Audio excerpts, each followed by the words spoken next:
Estamos ao vivo. Hoje o nosso tema no Atuar e Gestão de Risco Podcast é economia comportamental, interfaces entre economia e atuária. Eu estou aqui hoje super bem acompanhada, professora Frederique Metti e Antônio Adolfo Pereira. Sejam muito bem-vindos.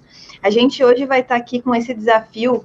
Eu gosto de contextualizar, né, no início, como é que essa ideia de live surgiu. Em julho, a gente fez lives no Instagram, junho e julho, final de maio, última semana de maio, junho e julho, eu fiz diversas lives no Instagram, 4 lives por semana, e 2 delas eu tive a presença da Frederique e do Antônio, que foram conceitos um pouquinho diferentes da própria proposta do Instagram. A proposta de lá do Instagram tinha sido para a gente fazer temas onde a gente conseguia fazer um up na carreira, um direcionamento dentro de uma linha, e não propriamente de conteúdos um pouco mais profundos em atuária. Logo, acabaram que foram 2 lives que a gente se aprofundou em conteúdos de atuária. Tanto com a Fre, quando a gente falou sobre economia comportamental, quanto com o Antônio, quando a gente falou sobre as interfaces específicas de alguns pensadores da economia.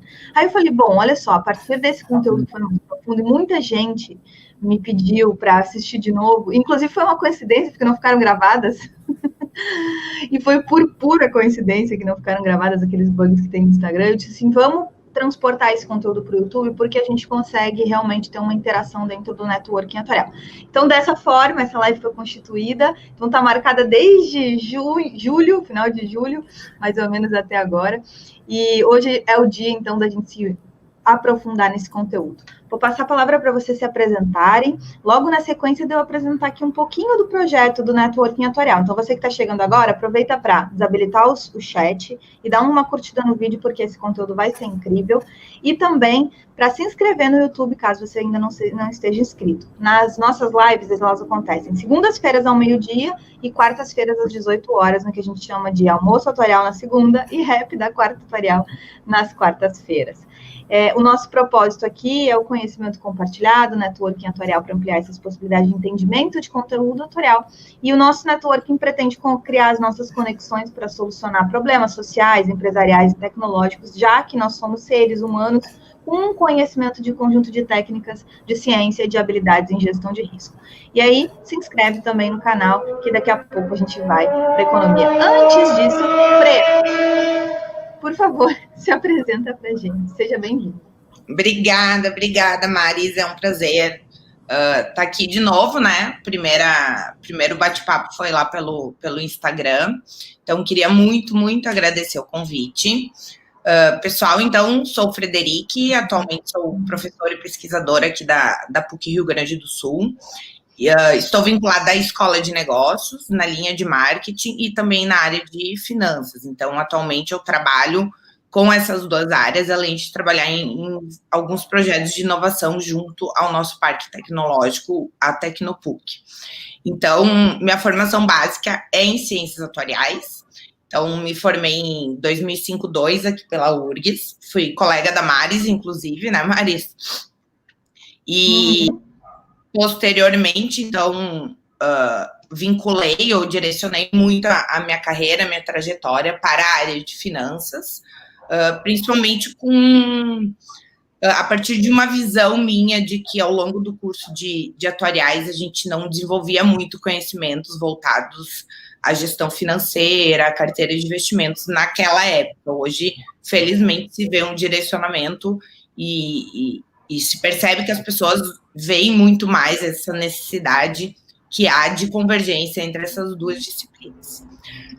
Ao longo, então, dos meus estudos de finanças, me despertou muito a vontade de estudar a ótica comportamental, então, estudar a economia comportamental, finanças comportamentais, principalmente com a lógica de uma tomada de decisão voltada à racionalidade limitada, que hoje se fala muito, então, a partir dos prêmios Nobel que a gente teve do Kahneman, depois do Thaler, se vem falando muito sobre isso, mas também a partir da lógica de que estudando finanças eu via que pouco se discutia a respeito desse tema, eu tive vontade, me despertou a vontade de migrar para essa área, que foi em 2011, quando eu migrei para a área de marketing.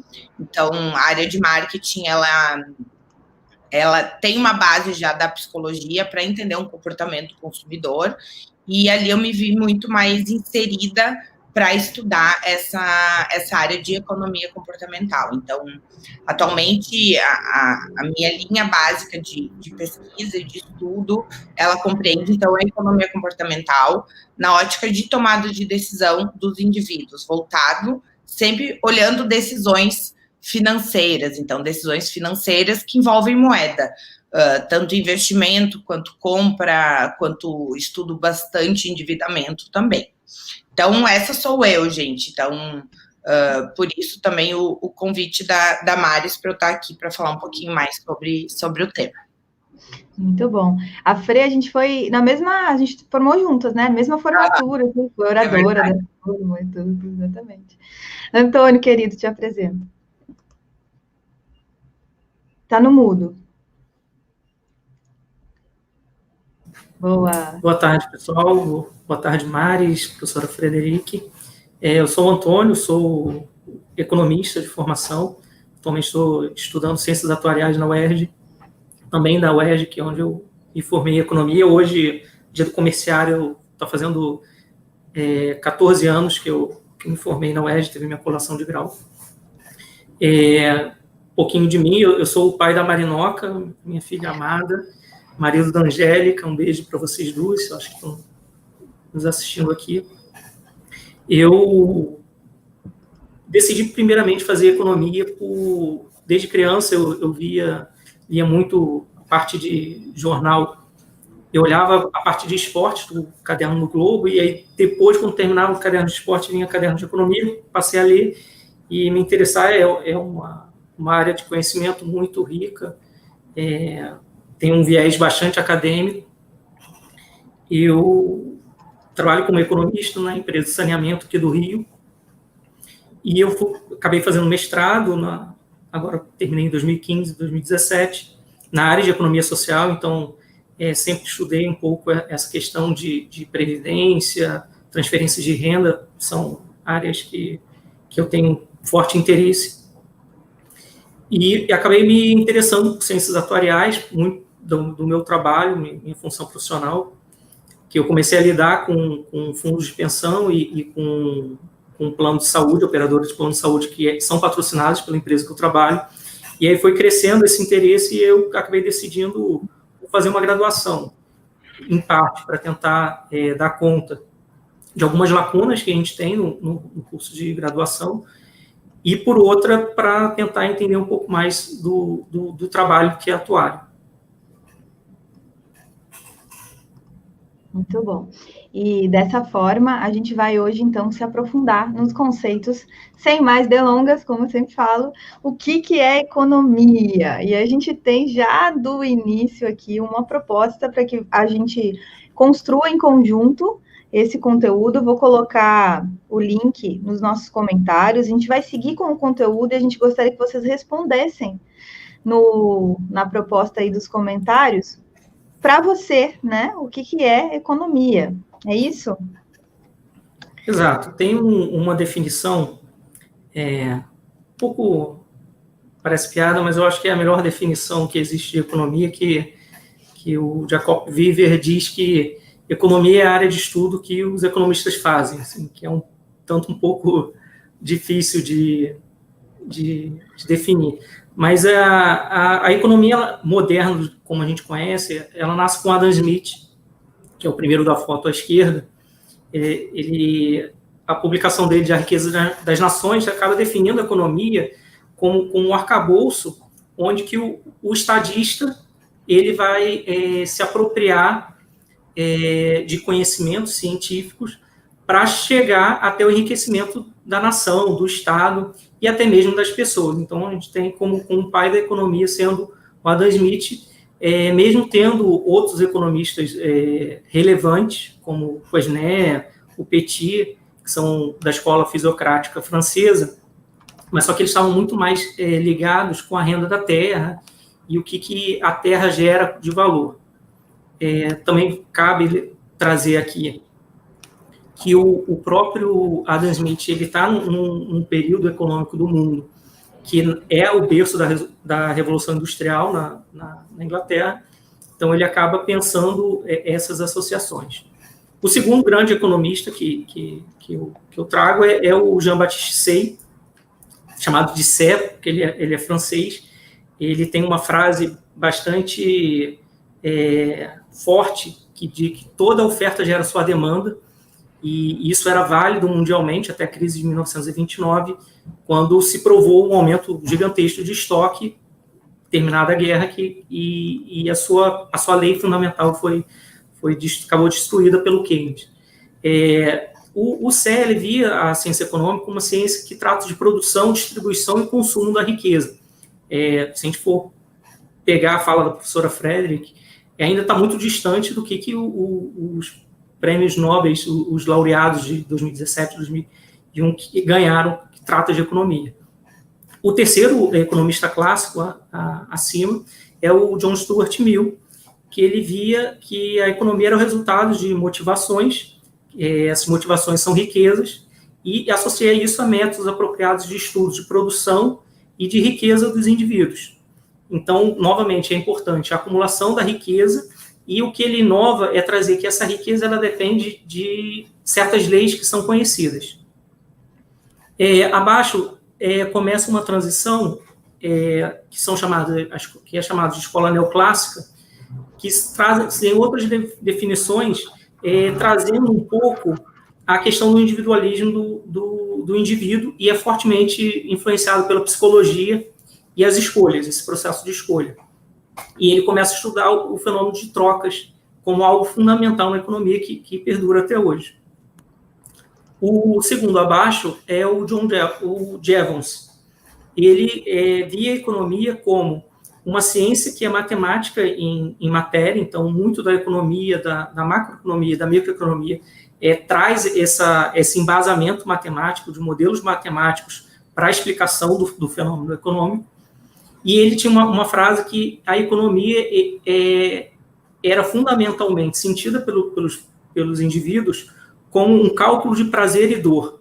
E aí funda toda a escola utilitarista do pensamento microeconômico de decisões dos indivíduos. No próximo slide... Deixa eu fazer um adendo aqui. Fre, dentro do que a gente vai ver de economia comportamental, tem algum que seja principal na referência da linha de formação da economia comportamental, dentre esses ou dentre os próximos? Dentre esses, não. A gente diz que o seminal, onde surgiu mesmo toda a lógica que é utilizada na economia comportamental, ele vem a partir do Simon, que é o que a gente chama de seminal, mais dentro da área da administração. Então, isso aí, o Simon, ele justamente vem com a ideia de que tudo que era dito até então da economia a respeito de tomar de decisão, que as pessoas olham todas as oportunidades disponíveis, que avaliam para tomar as decisões de acordo com aquilo que seria melhor do ponto de vista de escolha individual, não é o que realmente acontece. Então, o Simon, justamente, ele traz a lógica da racionalidade limitada, que é a lógica que depois partem os estudos do Kahneman, de que o indivíduo, ele não é racional 100% do tempo, então ele não utiliza todas as informações, às vezes vai ser influenciada por outros motivos e não pelas opções e por uma escolha racional em si. Muito bom. Eu já coloquei no canal do Telegram o material dessa live, tá? Então, quem quiser acompanhar e tudo mais, o PDF já tá lá, eu vou colocar nos comentários o link. E a gente vai fazendo essa interação, porque é importante a gente entender que existem teóricos dentro da economia, defesa, não é algo simples, é algo que atualmente ainda a gente tem que continuar discutindo, e aí a brincadeira do início lá da definição de que economia é a área que os economistas estudam, né, acaba fazendo linha com essa nossa necessidade aí de trazer o debate. Mas vamos lá, os próximos, Antônio. O sexto economista é o Robbins, que define a economia como uma ciência que estuda o comportamento humano, e esse comportamento é uma relação entre meios e fins. Então, todos os recursos escassos e a forma que ele vai utilizar é explicado ou é tentado a ciência econômica acabar explicando. O do centro acima é o Marshall. Ele via os indivíduos com uma importância dessa relação humana dele em resposta ao ambiente, e ele faz escolhas. Então, a gente passa de um modelo clássico que estava preocupado com a riqueza, com a distribuição, para um estudo centrado na escolha do indivíduo. E à direita, o Paul Samuelson, também prêmio Nobel de Economia, ele via a economia como um estudo como as pessoas e sociedades escolhem com ou sem o uso de dinheiro, e como ele emprega os recursos escassos que poderiam ser utilizados de forma alternativa. E nisso, a produção de bens e serviços e distribuição do consumo agora e no futuro. Então, o Paul Samuelson ele traz a ideia de escolha intertemporal. E, para finalizar, antes, entre Samuelson e o Kahneman, que é o primeiro abaixo, mais à esquerda, você teve vários outros economistas que venceram o prêmio Nobel e também expandiram demais a fronteira nessa ideia do indivíduo. E aí eu cito, como o professor citou, o Herbert Simon, que ganhou em 1978, tem o George Arkeloff, que foi o pai do problema de assimetrias de informação, que a gente trata, que é muito comum no mercado de seguros, o Daniel Kahneman e o Vernon Smith, que ganharam juntos em 2003, e o Richard Stahler, que ganhou em 2017, que é o próximo. Então, o que eu poderia definir um pouco, que o pensamento sobre o que é economia, do que se trata, você tem, desde o século XVIII, um pensamento dos clássicos, pensando na acumulação de riqueza. Lá no século seguinte, século XIX, você tem Jevons e Menger, que começam a olhar o indivíduo. O século XX, preocupado com a tomada de escolha racional, e eu diria que esses dois, da linha abaixo, pensariam a economia no século XXI, que seria o Kahneman e o Thaler, que é pensar toda essa falha nos pressupostos de racionalidade que foi constituído anteriormente pela escola neoclássica. Só um parênteses, eu não coloquei esses demais pensadores, justamente porque a ideia foi tentar trazer o que alguns pensadores econômicos pensavam sobre economia. E tanto Kahneman quanto o Thaler não tem nada nesse sentido, mas como que a gente também trata de economia comportamental, eu fiz esse apanhado para a gente poder pensar sobre esse futuro da ciência econômica. Muito bom. E a gente entra nessa ideia de sinergia, vamos lá. Eu pensei como que são essas inter-relações entre economia e ciências atuariais, assim, um pouco da minha visão de economista e o que eu tenho visto no curso de ciências atuariais, que eu acho que acabam sendo uma boa combinação. A primeira questão é que as duas ciências, elas utilizam muito ferramenta e modelos estatísticos. O modelo matemático é sempre muito utilizado, seja para o atuário pensar na melhor ferramenta, melhor técnica para se constituir uma provisão para mitigar um risco ou precificar esse risco, quanto na economia para tentar explicar esses fenômenos econômicos que são muitas vezes bastante complexos. A economia, o desenvolvimento da ciência econômica também está muito ligado ao próprio desenvolvimento da matéria econometria. Assim, a econometria nasceu de uma necessidade de empirismo dos fenômenos econômicos. E aí, só para exemplificar também, o teste que é muito utilizado de casualidade de Granger, ele nasceu dessa necessidade de pensar essa relação entre o que é causa e efeito, que a econometria busca explicar, e o que é apenas a correlação ou casualidade. Um segundo ponto é a questão do seguro. Lá em economia, a gente vê, dentro do poder maximizador de utilidade do indivíduo, uma forma dele ter uma maior utilidade frente a um risco é através da compra de seguros.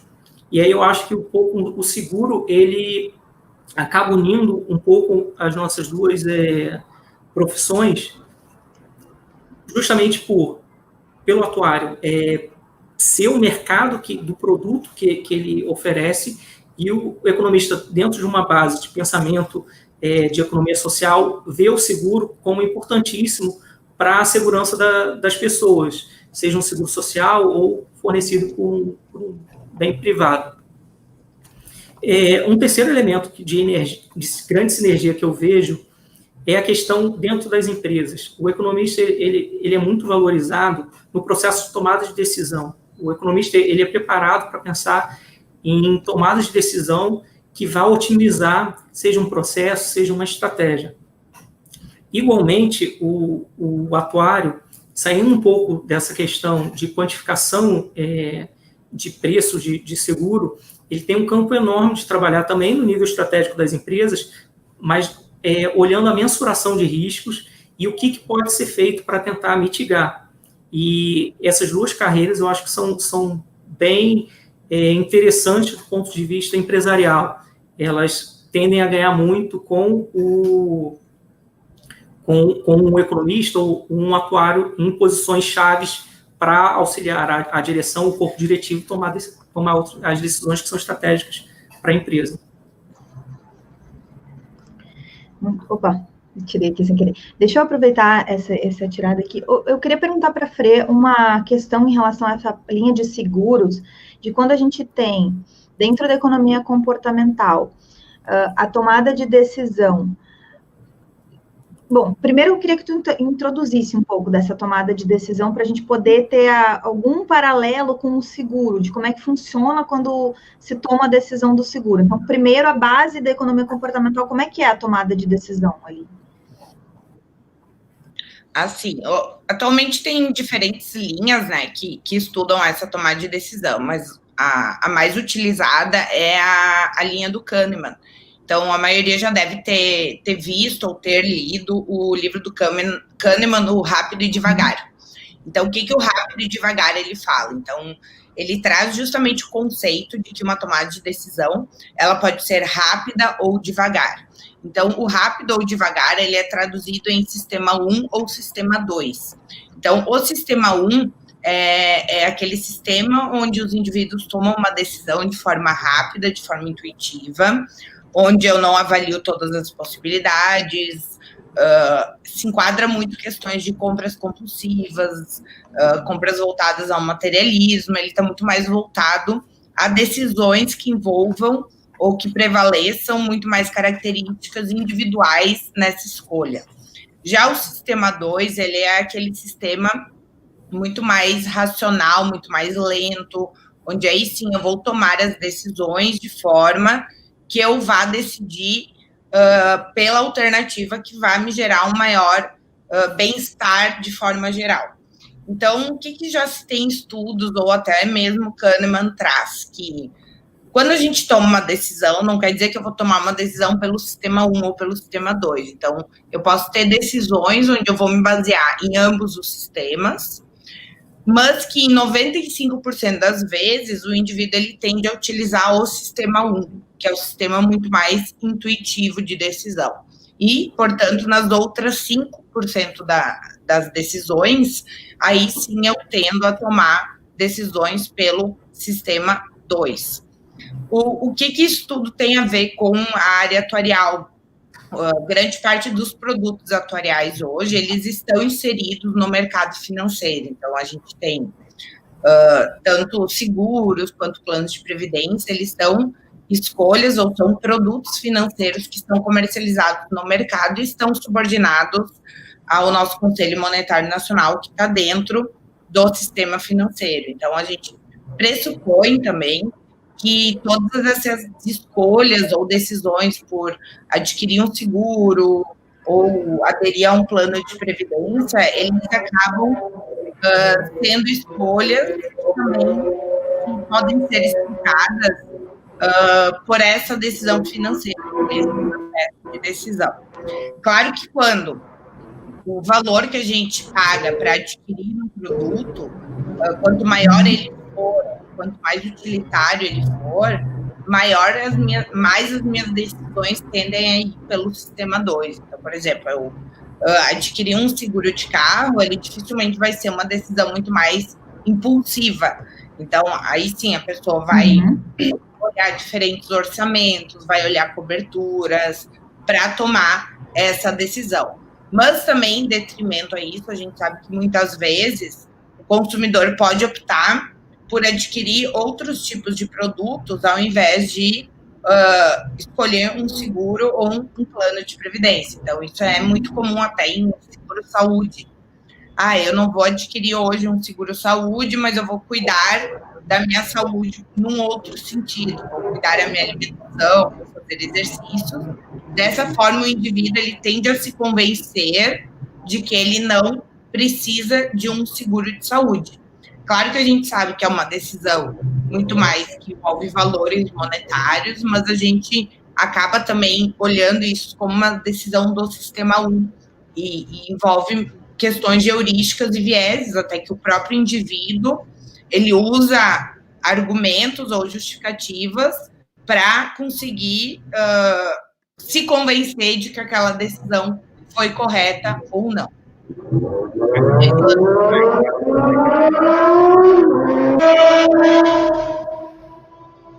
Muito bom. E aí, Antônio, dentro dessa linha da gente pensar sobre o processo de decisão no nível estratégico das empresas, em geral, como é que a gente trata isso dentro da economia, fazendo paralelo, então, com a atuária? Bom, a economia ela também trata muito a questão da inter-relação entre os mercados, possibilidade de ganhos, arbitragens e tudo mais. Então, a ciência econômica ela consegue, de alguma forma, auxiliar o decisor, seja uma companhia de seguro, numa startup, ou numa empresa tradicional, enxergar quais são aqueles fundamentos que estão presentes no setor que a gente chama de indústria, quais são as oportunidades, quais são as melhores formas de tentar otimizar e atender esse cliente, esse usuário, para a gente conseguir tomar essa decisão de entra ou não entra em um determinado mercado. Muito bom. E aí a gente percebe assim que a atuária puxa para uma análise mais de modelagem, mais de estatística, de gestão de risco na forma de previsão e de cenários e tudo mais. E a gente se depara com a realidade da economia comportamental, da tomada de decisão do indivíduo, muito mais ligado a essa diferença de sistemas e tudo mais, ou seja, cabe mais ainda o conhecimento de como é que é a tomada de decisão a nível individual para eu ter outras estratégias para tomada de decisão a nível da empresa, né? Ou seja, eu preciso conhecer um pouco de tudo aí. Muito bom. Vamos ver agora as questões das complementaridades, né? Bom, o primeiro ponto é a questão do papel do Estado na regulação. Existe uma área específica dentro da economia, que é a questão regulatória, que acaba chegando a um trade-off entre a questão de concentração de mercado ou risco sistêmico. Lá na década de 90, houve uma decisão por parte do Banco Central de ter menor competição e maior poder de solidez dos bancos. Isso, de certa forma, tem sido observado aqui na área de saúde suplementar. A gente tem visto, nos últimos tempos, uma grande concentração das operadoras, não tanto quanto a gente vê no setor bancário, mas ele acaba existindo.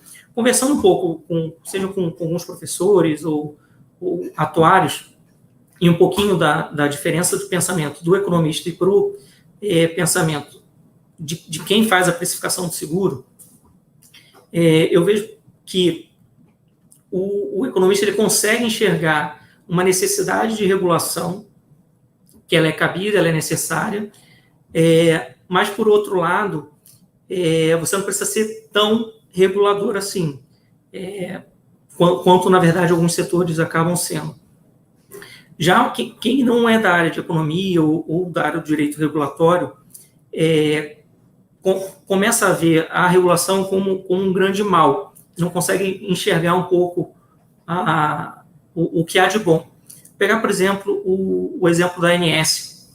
Hoje ela está trabalhando com a implantação do regime de capital baseado em risco. Como economista, eu consigo ver a necessidade de se regular esse capital, assim, justamente porque o seguro, o usuário, quando contrata um seguro, ele está contratando uma proteção de quando ele precisar daquele efeito, seja por uma doença ou por uma cirurgia, o uso do bem ou do serviço, ele vai precisar que a seguradora tenha os recursos necessários para poder entregar o que foi contratado. Então, por esse ponto de vista, faz todo sentido você ter uma regulação sobre capitais mínimos, capitais regulatórios. Por outro lado, a necessidade de capitais maiores, você dá maior segurança para uma companhia seguradora ou para a indústria de seguros, como foi feito pelo mercado bancário, acaba acontecendo que você tem uma concentração, grupos maiores, mais fortes, acabam sendo menos impactados por grandes crises, e a gente vê isso na crise dos bancos de 2008. O Brasil foi, talvez, o país que menos foi afetado. Você tinha instituições sólidas o suficiente, dada essa concentração, que a gente conseguiu segurar bastante a quebradeira que se viu no mundo todo. E aí o desafio do regulador, assim, muito que eu enxergo, é você, dado que você precisa oferecer segurança, dado que você necessita de um certo grau de concentração, como eu consigo compatibilizar para que isso não seja afetado, seja no poder de mercado de uma operadora com seus parceiros, com seus clientes e prestadores de serviço, ou com o próprio usuário, que você não tem uma cartelização, um aumento de preço além do nível de bem-estar da população. Então, o economista ele consegue trabalhar esse outro lado do porquê regular. Talvez o atuário ele não se preocupe muito com isso, ele se preocupe mais a questão da boa precificação, da solvência e uma não ruína.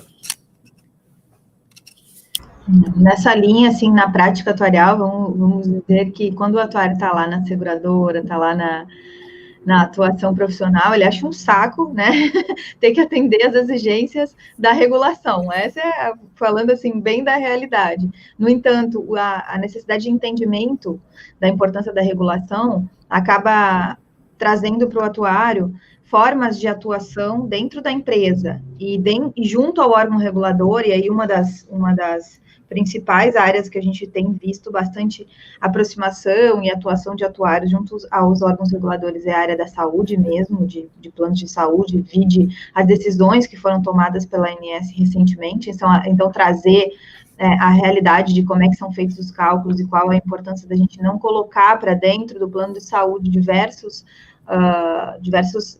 tratamentos e tudo mais que não tinham sido colocados dentro da origem do cálculo, né? Então, acaba que esse embate com a questão da regulação e a necessidade da regulação dentro da economia, o atuário tem uma experiência realmente de uma face, né?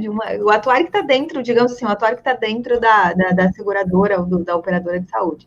Diferente um pouco do atuário que está lá trabalhando no órgão regulador, né? A gente teve aqui a presença do Thiago também, que está lá no órgão regulador, e aí traz todo o arsenal do cálculo atuarial para dentro da atividade de regulação. Frei, quer complementar em relação a isso? Não, eu acho que Maris falou bem, eu acredito que hoje a Natália ainda comentou aqui no bate-papo quanto é importante compreender como o consumidor toma decisão. E acredito que isso está totalmente voltado ao que o Adolfo e o trouxeram, no sentido de que quando a gente fala no consumidor toma decisão, a gente tem que pensar num aspecto bem amplo mesmo, que hoje tudo que acontece no nosso dia no dia a dia são decisões. Então, eu tomar banho, o horário que eu quero tomar banho é uma decisão, assim como a gente pensar em aquisição de seguro e plano de previdência.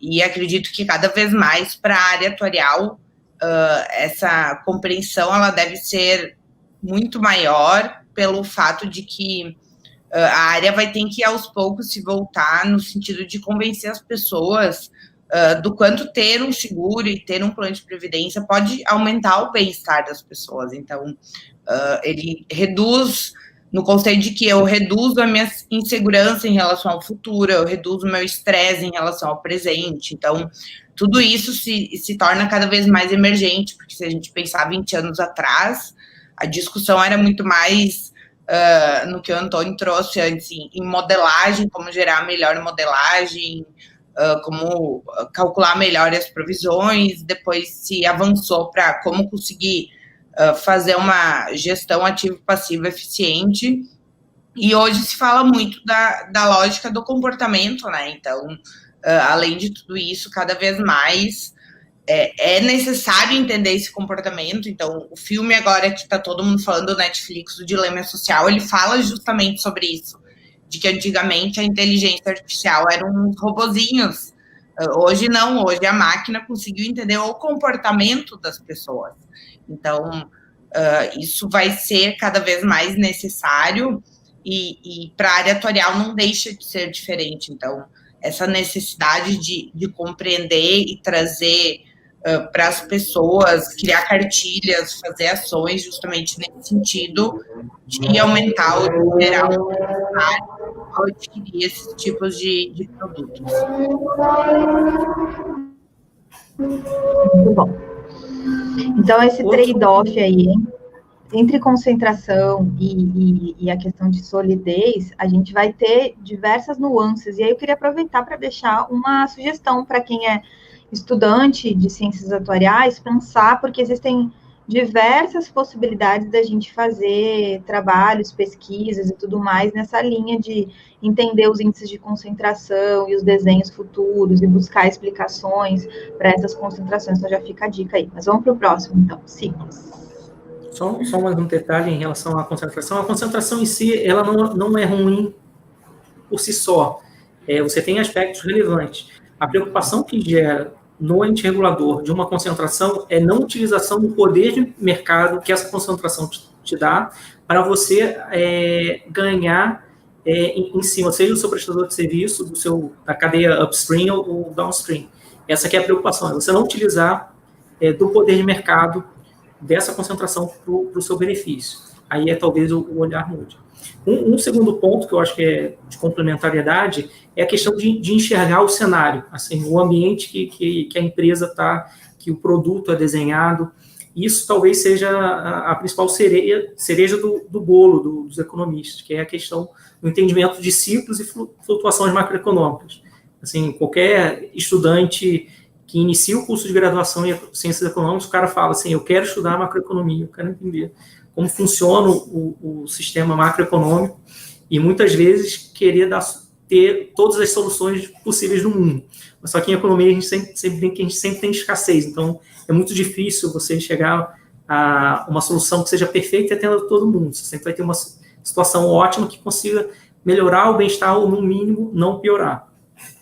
E a questão a importância que eu vejo desse entendimento de flutuação macroeconômica para o atuário é justamente auxiliar o pensamento, um pensamento crítico do atuário em relação às premissas que são levantadas, principalmente em questão de taxas de juros, inflação e tudo mais.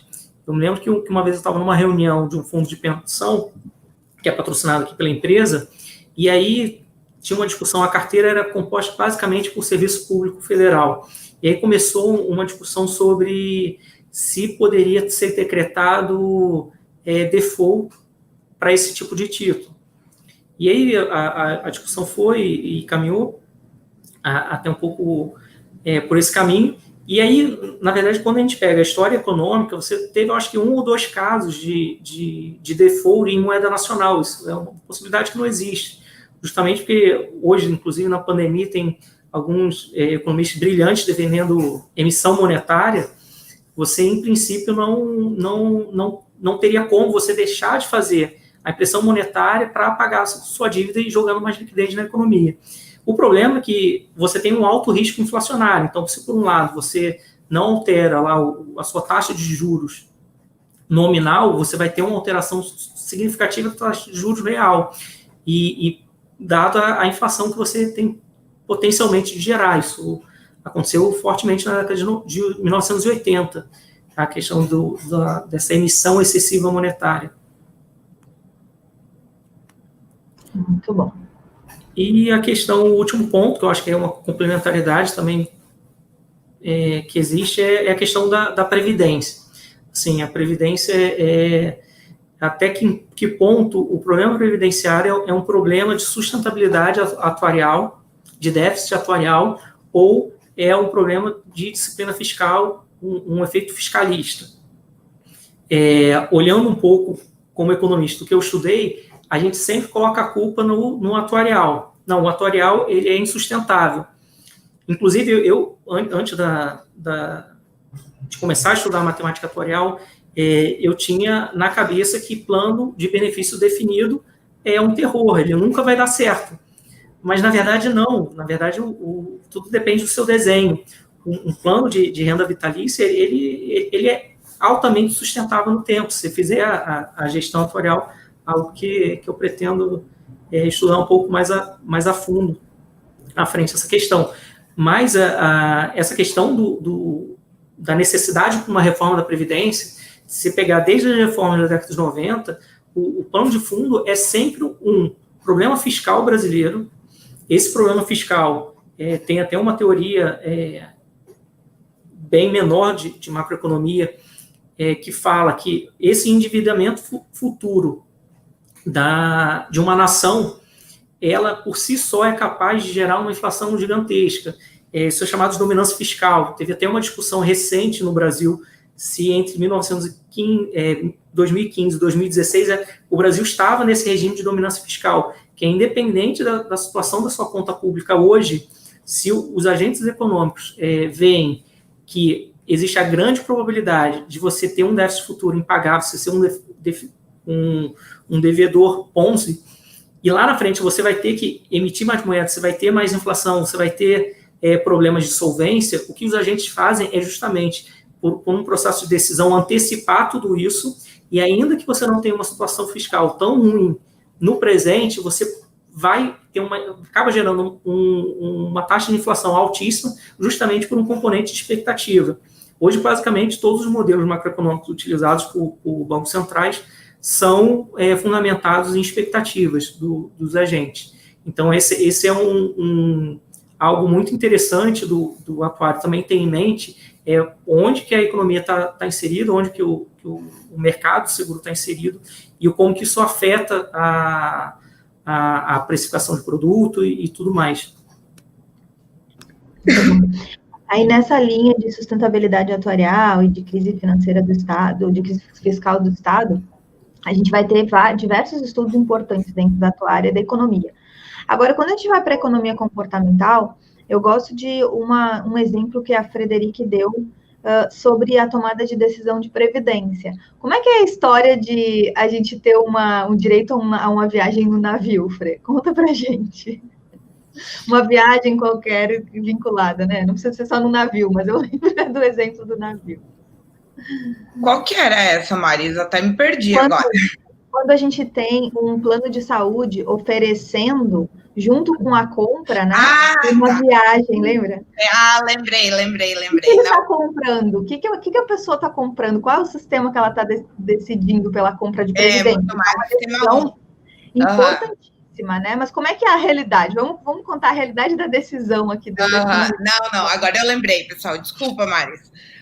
Na live eu cheguei a trazer um exemplo para a Maris de ações de comunicação, onde cada vez mais as empresas elas focam muito mais numa decisão pelo Sistema 1. Então, como eu trouxe antes que 95% das decisões vão para o Sistema 1, então a gente tem exemplos de ações que já são voltadas a estimular esse Sistema 1 das pessoas. Então, eu trouxe um exemplo de um plano de seguro de vida, onde a empresa oferece uma viagem num cruzeiro, ou um final de semana num resort, então adquira esse seguro, ou esse plano de previdência, passe um final de semana em algum lugar, ou participe de um sorteio para ganhar alguma coisa maior. Então, isso são exemplos de ações que já são utilizadas com o intuito de que as pessoas vão utilizar o Sistema 1 até para adquirir planos de seguro e planos de previdência.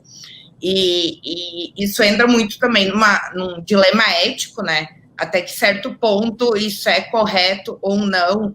Então, esse tipo de decisão é muito claro o exemplo de que o indivíduo está tomando uma decisão não pensando no benefício daquele seguro ou do plano de previdência. Então, ele está muito mais pensando numa recompensa de curto prazo, que é o que o indivíduo valoriza mais, do que numa segurança de longo prazo, que esses tipos de produtos eles vão passar para o indivíduo.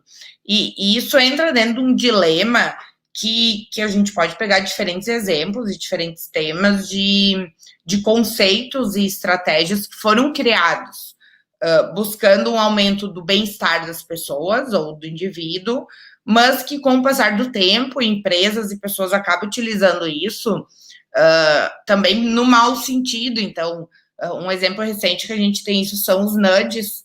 Então, os nudges justamente vêm com a lógica de fazer com que as pessoas mudem o seu processo de tomar de decisão com pequenos empurrõezinhos, que a gente chama. Então, placas, mensagens. Então, em Brasília, eu acho que saiu essa semana a reportagem da faixa de segurança em 3D, que ela aumenta a propensão do motorista ele frear, porque ele tem a sensação de que aquela faixa de segurança ela está, né, no relevo. E o nudge, ele acaba também sendo utilizado no mau sentido. Então, se eu olho, por exemplo, shopping centers, direção de escada rolante, prateleiras em supermercados. Então, muitas vezes hoje, exposição em lojas, muitas vezes hoje essas estratégias de nudges acabam voltando para que o indivíduo mude a sua tomada de decisão, mas nem sempre num bom sentido, nem sempre no sentido de aumentar o bem-estar desse indivíduo. Então, esse foi um exemplo que eu trouxe para Maris, que a gente falou na live no Instagram, que é justamente isso, empresas que já estão trazendo, compreendendo esse Sistema 1, essa decisão do consumidor, só que acabam estimulando a aquisição por outros benefícios e não focando naquele benefício, naquela agregação de bem-estar que o seguro ou o plano de previdência venham a fornecer para o indivíduo. E o trade-off, ou quer dizer, o conflito ético que está por trás a gente sabe que funciona, vai usar para quê? Né? Então, por exemplo, o caso ali das placas em 3D e tudo mais, ok. Aí agora, na hora que é para vender mais, se o produto for bom, ainda ok. Mas a partir do momento que eu tenho por trás algo que poderia ser nocivo, por exemplo, utilizar o nudge para fazer propaganda, né? Vincular tabaco. Vincular, aí a gente já teria o caso clássico de um conflito ético.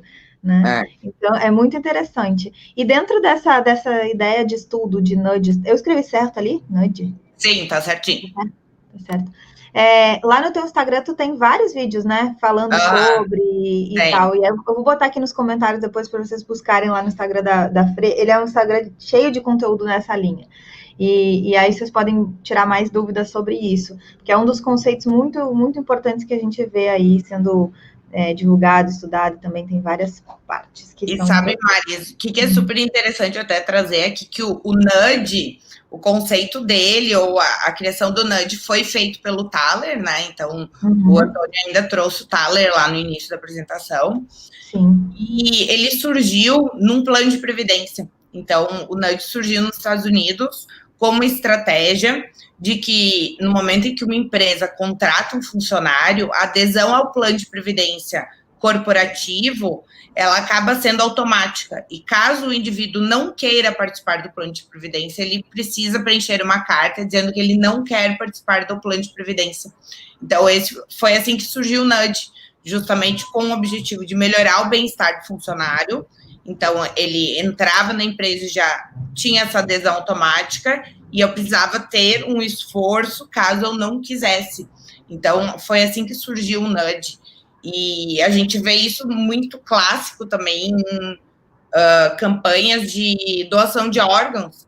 Então, dependendo do país, as regras são diferentes. Então, esses dias ainda eu vi em algum lugar um documentário falando sobre isso. Países do norte da Europa têm esses recordes de doadores de órgãos, justamente porque eles usam esse NUD. Se tu não quer ser doador de órgão, tu tem que trazer a tua opinião ou a tua vontade de não ser doador. Caso contrário, tu automaticamente acaba entrando como doador de órgãos. Então, só para trazer o exemplo de que o NUD surgiu dentro da comercialização de planos de previdência e que ele realmente é utilizado para o bem. Então, nem sempre o objetivo, o propósito do NUD não foi para o bem-estar das pessoas, e sim pelo contrário.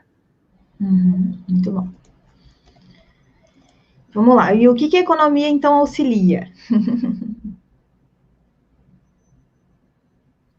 Tá no mudo.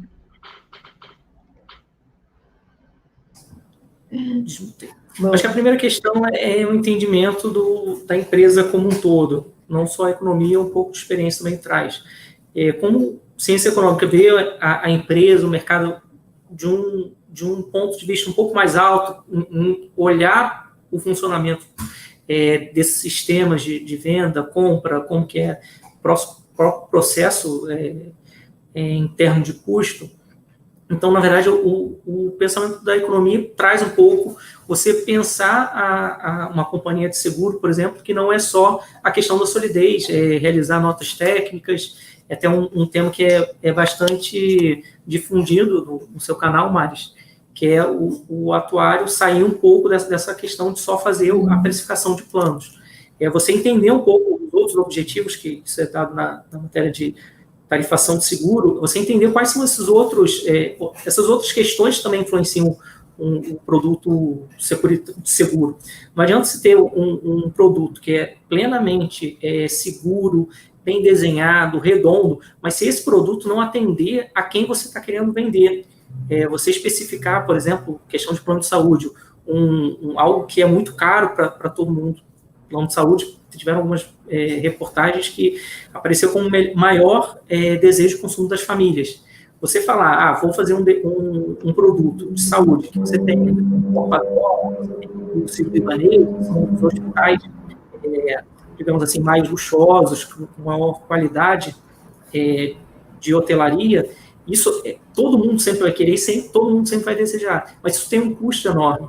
Então, na verdade, você pensar qual é o seu público-alvo. Será que é o público que precisa chegar a esse hospital? Será que não valeria a pena o hospital mais próximo da residência? São todas essas questões que auxiliam na tomada de decisão, seja para a montagem de um produto, e também para você pensar os objetivos da própria sustentabilidade da empresa, que a empresa ela precisa de market share, pelo menos nem que seja só no nicho que ela atua, ela precisa ter uma rentabilidade, um retorno para o seu acionista, porque senão você não tem uma forma de ter capitalização interna. Eu acho que a economia traz um pouco esse balanço do trabalho do atuário, e reforçando, mais uma vez, que a atual dinâmica do mercado de seguros que a gente vê hoje dessas insurtechs é justamente isso, é você pensar cada vez mais no seu usuário, o seu beneficiário final do seguro e tentar captar e conquistar ele da melhor forma possível.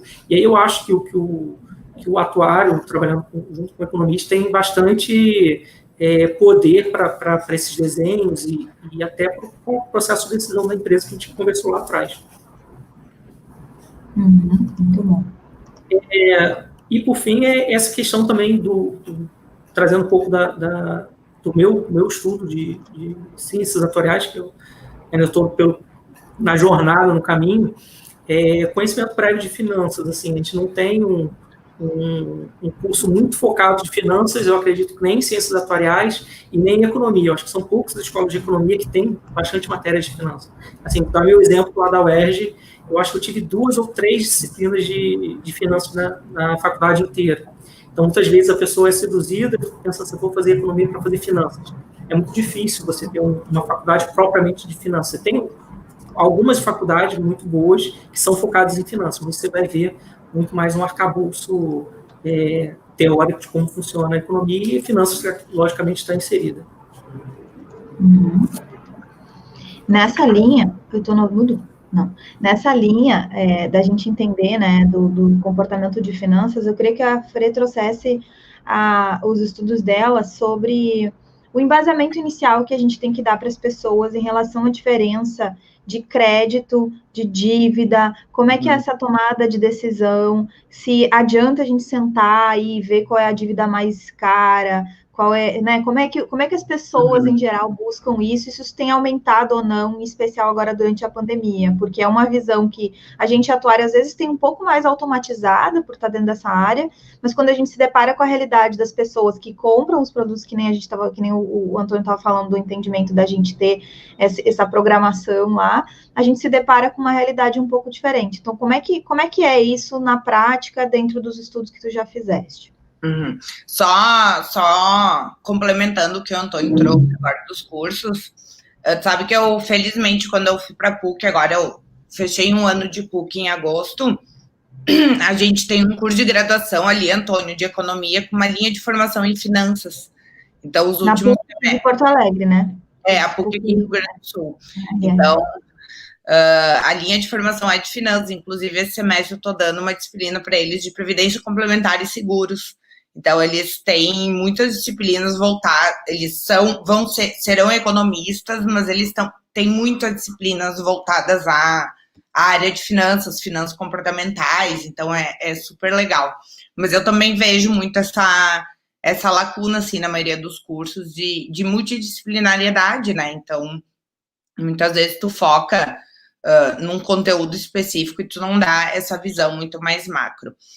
Então, voltando ali ao que a Maris pediu que eu trouxesse, a minha linha de estudos, ela sempre foi muito focada para a decisão voltada ao crédito. Então, a tomada de decisão dos indivíduos voltada a uma situação de endividamento, inadimplência e por aí. Diversas pesquisas, inclusive algumas minhas, mostram que a gente tem características bem únicas aqui no nosso contexto brasileiro. Então, tem diversas pesquisas internacionais que abordam essas decisões de crédito, mas a gente tem muitas peculiaridades aqui no Brasil, que eu tenho uma amiga minha, a Rafaela, que é pesquisadora da SPM São Paulo, que ela chama isso até de jeitinho brasileiro, dentro dos estudos de endividamento. Então, o que a gente tem, por exemplo, como características no Brasil em relação a isso? A maioria das dívidas, ou o maior motivo do endividamento no brasileiro, ele é justamente na questão de eu vou emprestar o meu nome para algum familiar, vou emprestar o meu nome para algum amigo, vou fazer qualquer tipo de dívida para alguém dentro da minha rede de contatos. Por que isso acontece? Porque é uma questão do brasileiro isso. Culturalmente, aqui no Brasil, o contexto do dinheiro, ele remete muito mais a relações afetivas. Então, eu ir num chá de bebê e levar um presentinho. Então, isso é uma cultura muito que a gente tem aqui no Brasil. É chá de panelas, eu vou levar um presente. Então, a questão de dar presentes é uma questão que faz o indivíduo achar que ele se insere mais facilmente na sociedade, que as pessoas vão gostar mais dele. E dentro dessa lógica, tudo que envolve dinheiro também nos remete à ideia de que a gente vai ser mais aceito socialmente, que as pessoas vão gostar mais da gente. E esse tipo de operação de emprestar o nome para alguém no Brasil, se vê muito o crescimento do crédito consignado, principalmente para aposentados, e na maioria das vezes esse crédito não é para eles acabam pegando crédito para filho, familiar ou amigo. Então, esse é o principal motivo de grande parte das dívidas que a gente vê no Brasil. E é isso que a Rafaela chama de jeitinho brasileiro. Então, o quanto esse jeitinho brasileiro, ele influencia nessas decisões de crédito. Tem outro ponto que daí, sim, mundialmente já foi provado, é que quando uma pessoa ela se endivida ou quando ela toma uma decisão voltada a um crédito, o que pesa são muito mais características pessoais do que questões como educação financeira. Então, antigamente se falava muito em ajudar as pessoas, hoje já é obrigatório no ensino fundamental ter uma disciplina de educação financeira. Então, muito se fala sobre a importância de transmitir esse conhecimento, esse conteúdo para as pessoas desde a idade das idades iniciais. Mas, na realidade, já é provado de que por mais que eu tenha um conhecimento financeiro, eu posso chegar numa situação de superendividamento, de inadimplência, porque o que pesa nessa escolha, elas são características muito mais individuais. Então, como materialismo, eu ter uma orientação temporal para o presente ou futuro, indicadores de impulsividade, características de impulsividade. Então, tudo isso pesa muito mais. E daí entra naquela lógica que eu trouxe inicialmente do sistema 1 e sistema 2. Então, se 95% das minhas decisões, elas são decisões dentro do sistema 1, que são feitas de forma rápida, quais são as características ou o que influenciam essas decisões no sistema 1? São justamente as características individuais. Então, se eu sou uma pessoa muito mais impulsiva, eu tendo a comprar mais ainda, porque se a minha decisão já é intuitiva e eu sou impulsiva, eu tenho alto materialismo, a tendência de eu adquirir mais coisas, isso aumenta ainda mais. Dentro do contexto da pandemia, eu digo muito que a pandemia ela potencializou coisas boas e coisas ruins nas pessoas. Então, o cara que já era mais conservador, que já tinha uma orientação temporal voltada ao futuro, ele se tornou muito mais conservador, porque a pandemia trouxe essa sensação de medo para as pessoas. Ao mesmo tempo que o cara que já tinha um volume de compras maior, que ele já adquiria, já tinha um histórico de compras, por exemplo, compulsivas, a questão do movimento pro e-commerce, a facilidade de compra, ela também tornou as pessoas muito mais compulsivas. Claro que a gente tem características macroeconômicas que influenciaram nisso, né? Então, por exemplo, perda de renda, poder de compra, agora a inflação está chegando aí também, elas aumentaram volumes de inadimplência de contas em atraso, que também foi um efeito da pandemia. Então, a gente vê tanto variáveis do macroambiente influenciando hoje os atuais patamares que a gente tem nesse sentido, quanto também essa potencialização, daqui a pouco, de aspectos positivos e negativos nessa decisão. E o conceito de endividamento, ele é muito confuso, porque a maioria das pessoas acham que estar endividada, na verdade, é ter contas em atraso ou estar inadimplente. Mas o estar endividado é eu ter qualquer obrigação no futuro. Então, no momento em que eu utilizo o meu cartão de crédito, eu já estou endividado. E essa lógica vem lá do balanço patrimonial de conceitos básicos de finanças e contabilidade. Que no momento em que eu tenho uma origem de recursos com capital de terceiros, eu já tenho um volume de obrigações e um volume de endividamento. E a lógica da pessoa física, ela tem que seguir exatamente a mesma. Então, no momento em que eu adquiro muitas coisas com cartão de crédito, automaticamente eu gerei uma obrigação, eu já estou endividado. Até 90 dias de conta sem pagar as contas em dia, a gente chama que a pessoa está com contas em atraso. E acima de 90 dias, com essas contas atrasadas, aí sim, o indivíduo ele está inadimplente dentro desse sentido. Muito bom. E dentro dessa linha, você vê, é um entendimento com a visão voltada para o a pessoa, né? Para o indivíduo. A empresa, a gente já tem estabelecido uma outra estrutura de endividamento. E essa ocupação das universidades e das formações trazerem uma linha, digamos assim, mais voltada para a empresa, de gestão empresarial e tudo mais, é justamente porque eu estou formando profissionais para trabalhar nessa linha, né, nas empresas e tudo mais. E às vezes o déficit de universidades formando profissionais habilitados para trabalhar de forma ativa em finanças, é porque nem toda empresa vai ter um foco na finança. A empresa vai ter, nas finanças, assim, na forma de investimento, como a gente conhece. As empresas vão ter um foco nessa estrutura de gestão de capital, de gestão de negócio, onde você vê, dentro da economia, a linha tradicional do entendimento do endividamento, a dívida ela é boa, desde que ela tenha um juros menor do que a minha rentabilidade do meu negócio, né, da minha lucratividade do meu negócio, tudo bem eu fazer dívida, porque eu ainda tenho a diferença entre a minha dívida e o meu negócio.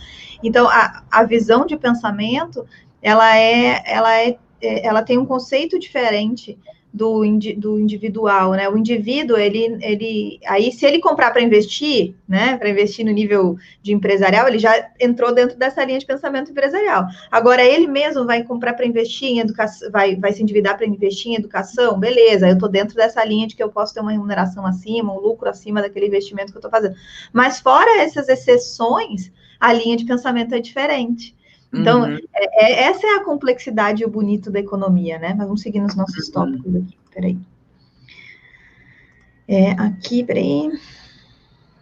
Beleza, então essa aqui já foi. E agora eu tinha colocado aqui uma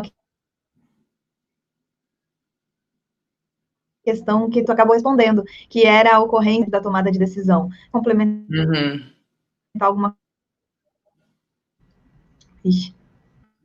Tá bom, senão vamos... Beleza. E agora, o que a gente tem de aprofundamento indicado, né? Dado que a gente estava falando sobre a formação. Vamos lá. Bom, acho que a Maris, melhor do que eu e a própria professora Frederic, podem opinar um pouco por estágios diferentes de ter se aprofundado. Bom, a graduação é o primeiro passo. Assim, a vantagem é que você vai ter o maior grau de amplitude possível do que você vai estudar. Você não vai estudar só o que você gosta, você vai estudar, por exemplo, matérias de história econômica, história de pensamento econômico. Você vai ler, talvez, os 3 tomos do Karl Marx e do Capital, você gosta ou não. Você vai ter que ter uma carga de leitura bem grande, dependendo de qual universidade você se dedique. A grande vantagem, além dessa, é que você consegue fazer de uma forma mais suave. Assim, a graduação ela se dá em 4 anos, então você consegue ter uma menor exigência diária do seu tempo para se dedicar aos estudos, jornada de trabalho e tudo mais. Então, você consegue fazer um curso noturno de economia, até porque as matérias que acabam sendo mais difíceis são as matérias que você já cursou em ciências atuariais, que são aquelas mais quantitativas, pelo menos que eu tive maior dificuldade, que é cálculo, questão de econometria, estatística, acaba reprovando bastante. Então, se você quer ver tudo um pouco, a graduação é um bom caminho. Eu não sei como está hoje, eu cursei a graduação de 2001 a 2006. Eu me lembro que meu livro de microeconomia, o Varen, que é bastante famoso, a versão dele é de 2003, e ele não tem essa questão de economia comportamental como um capítulo próprio. Assim, apesar de hoje as versões mais modernas terem esse aprofundamento do que é a economia comportamental, que tem rompido paradigmas do pensamento de escolha do indivíduo. Então, eu não sei como está isso hoje embutido dentro da graduação, mas eu acredito que tenha sido inserido por questão de livro didático. A desvantagem da graduação, eu acho que é você se comprometer durante um longo período da sua vida, 4 anos de graduação, 3, e aí isso tem questões relacionadas a trabalho, família, isso pode ser um ponto contra. Às vezes você perdeu uma oportunidade profissional de mudança de cidade por questão de graduação, tem essas questões. A Maris, ela é economista como eu, fez graduação também, ela pode ajudar.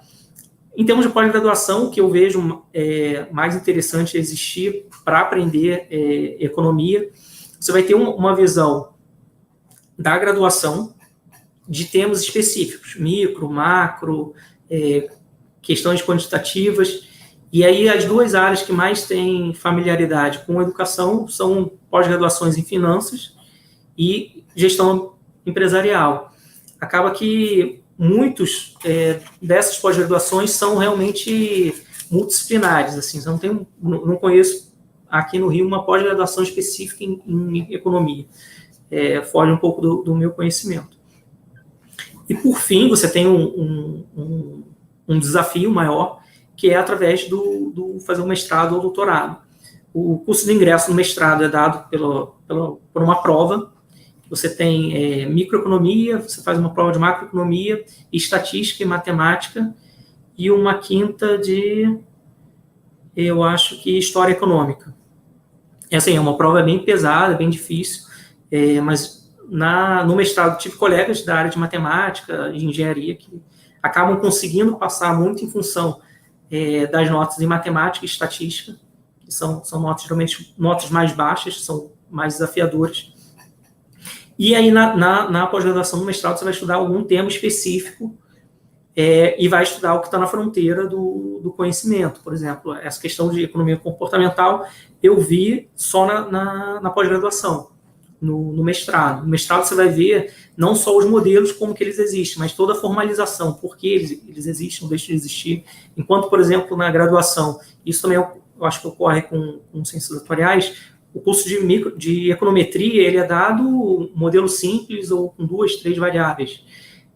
No mestrado, você acaba se aprofundando muito mais, você vê toda a parte de fundamentação, teoremas, usando pesadamente a álgebra matricial, então você vai ter um esforço maior.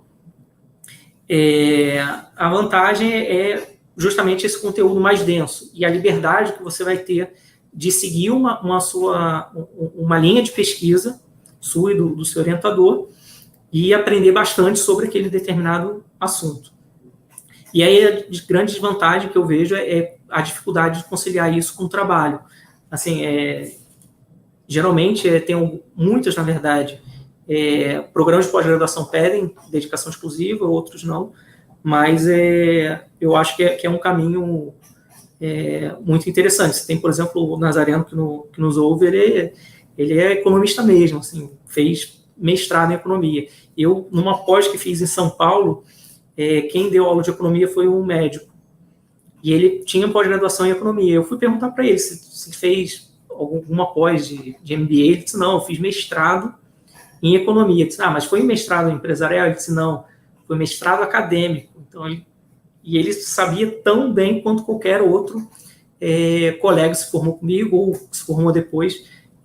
O mestrado em economia te dá uma base muito sólida desses fundamentos básicos de micro e macro, e também você vai saber tudo sobre aquele tema que você acaba se estudando. Então, são os 3 caminhos possíveis de se aprofundar sobre economia, e sempre existe o caminho não tradicional de pegar-se um livro, estudar e por sua conta, que também acaba sendo muito bom. O que vocês acham, Mários e Frederic? Qual o caminho é? Eu vou puxar para o meu ladinho um pouco, Antônio, que tu trouxe.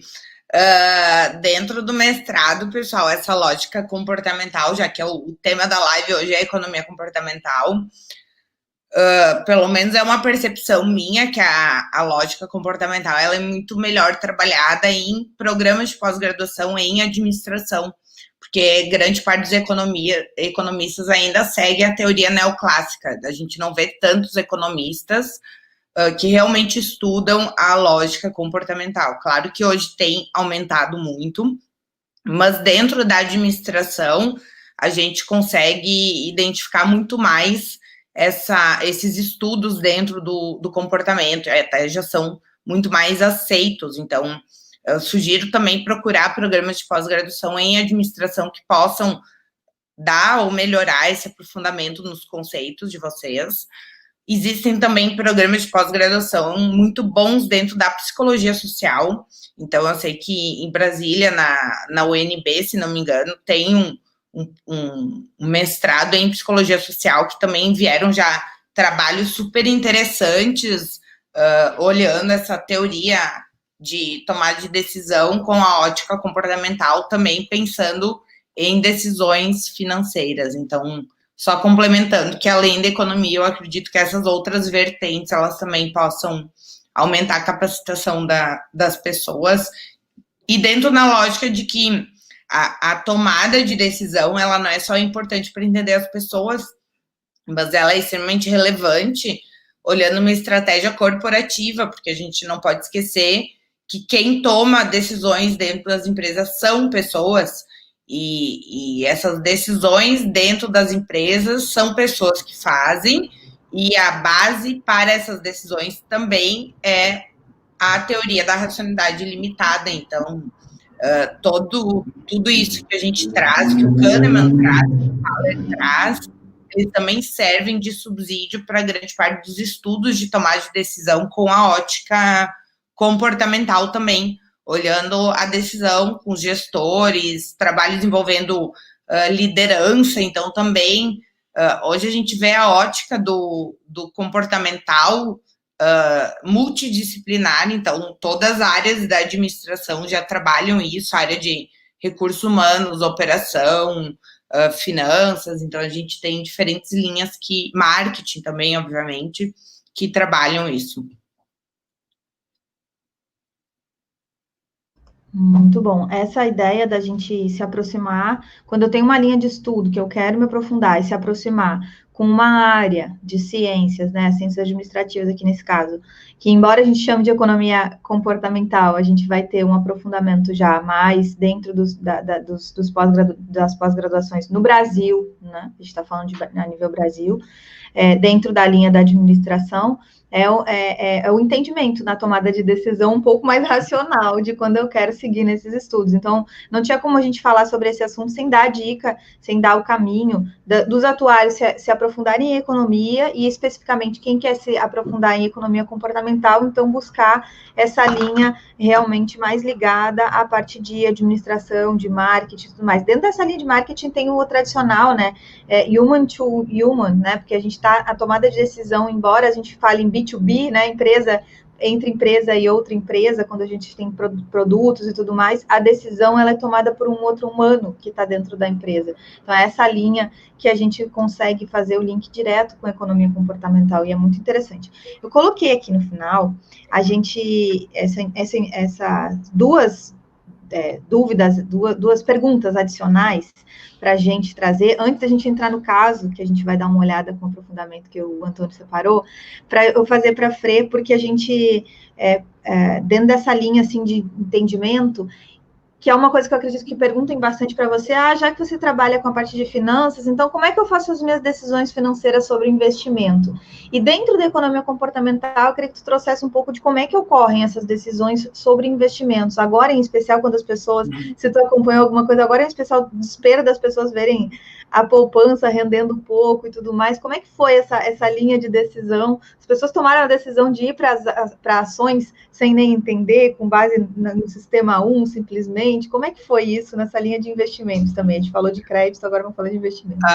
Dentro a economia comportamental, na verdade, ela é o grande guarda-chuva, né? Então, para compreender investimentos, a gente usa finanças comportamentais. Então, a origem também vem do Kahneman, e o Kahneman traz uma série de heurísticas e vieses que a gente utiliza para tomar decisões financeiras. Eu gosto muito de pensar na prática. Veio um comentário aqui que realmente aplicar conceitos na prática é bem complicado. Sim, concordo contigo. Tanto é que quando eu digo para os meus alunos, quando vocês introduzirem qualquer trabalho, sempre tragam um case real para mostrar a relevância daquele trabalho com ponto de vista gerencial. Então, decisões financeiras de investimento, elas são baseadas em heurísticas e vieses. Heurísticas e vieses são atalhos que os indivíduos utilizam para tomar uma decisão. Então, que tipo de atalhos? Por exemplo, um fato recente, ele acaba tendo muito maior peso do que fatos antigos. Esse é um tipo de heurísticas que a gente utiliza.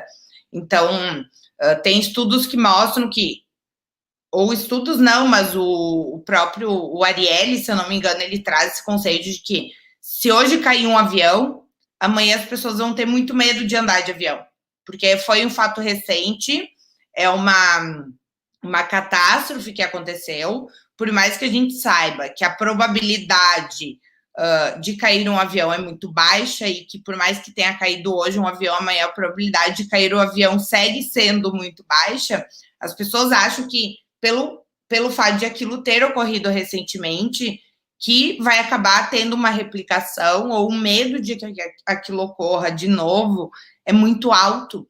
Então, isso é um tipo de heurística, é quando eu me apego a fatos recentes e eu acabo tomando uma decisão em função àquele fato recente. Outro tipo de heurística é o viés, que é muito comum em decisões financeiras de investimento, é o viés social, que a gente chama, que é a questão que explica o efeito manada. O que é o efeito manada? É quando eu vejo muitas pessoas, por exemplo, comprando ações, e eu vejo que aquelas pessoas estão ganhando muito dinheiro, eu acabo tendo um efeito manada, que é replicar um comportamento que eu vejo, pensando que aquele ganho vai acabar se repetindo para mim também. Isso tem um viés, daqui a pouco, de a pessoa achar que vai ter uma maior inserção social se ela tiver um comportamento muito similar a outras pessoas. Agora, durante a pandemia, eu percebo muito uma onda de pessoas investindo em bolsa. Então, esse ano todo mundo virou especialista em bolsa de valores de novo.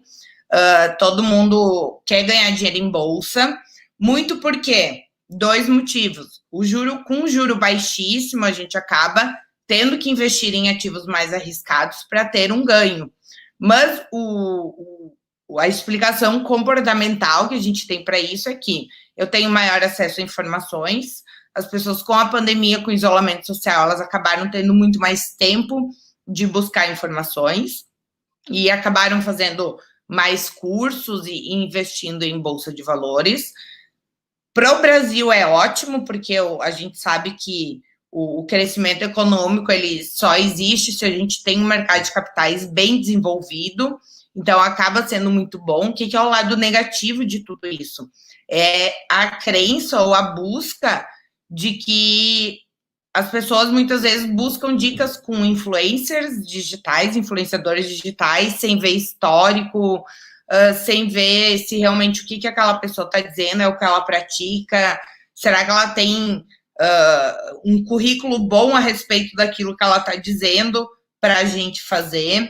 Então, decisões financeiras no mercado de investimentos, elas são explicadas com base nessas heurísticas e vieses. A gente tem aí uma série de outras explicações. Então, por exemplo,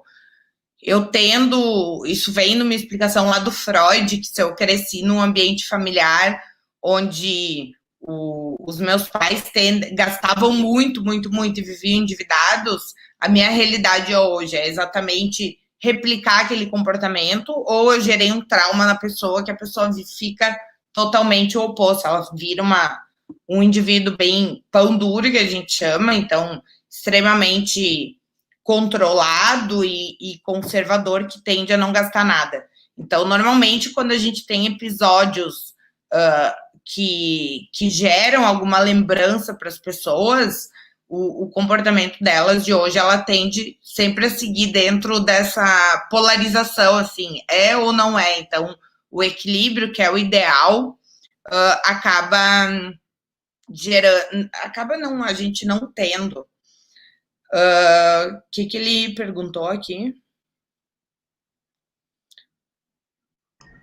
Tem uma série, né, do Dalvin. O Dalvin está fazendo uma contribuição de que quando ele é chefe, né, do Previmpa, e aí essa questão de economia comportamental é relevante. Aplicar os conceitos teóricos é a maior barreira na tomada de decisões de investimentos, verdade. Mas uma coisa é saber a teoria, outra é aplicá-la no dia a dia quando você tem que comandar uma operação de 500 milhões no mercado financeiro. Aí a gente está dentro da linha de quem trabalha lá dentro da empresa, né? Uhum. E a outra linha, ou uma linha similar, que não pode ter os mesmos pressupostos, as mesmas concepções, é quando eu tenho na base do indivíduo, que é justamente o que a Fred traz aqui. Então, a realidade que o Dalvin traz é uma realidade da prática profissional, né? E a realidade que a FRE traz é uma realidade da tomada de decisão das pessoas fora do ambiente profissional, né? Do ambiente individual. E por isso mesmo.